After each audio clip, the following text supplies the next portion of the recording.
দেখেন মুরব্বী লোকটি কত কষ্ট করে বাঁশের ঠেলা নিয়ে শক্তি প্রয়োগ করে সামনের দিকে এগিয়ে যাচ্ছে। আসলে দেখতে থাকেন ভিডিওটা, কত সুন্দর। আসলে এ বয়সে তার থাকার কথা ছিল রেস্টে, কিন্তু এ বয়সে তাকে কঠোর পরিশ্রম করতে হচ্ছে। দেখতে থাকেন ভিডিওটা, কী পরিমাণে শক্তি প্রয়োগ করে ঠেলা গাড়ি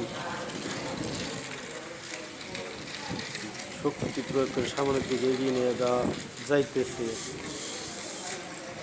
ভিডিওটা দেখে যদি ভালো লাগে শেয়ার করে ফলো দিয়ে পাশে থাকবেন এবং এই মুরব্বির জন্য সবাই দোয়া করবেন, সে যেন সুস্থ থাকে, থেকে সংসার পরিচালনা করতে পারে।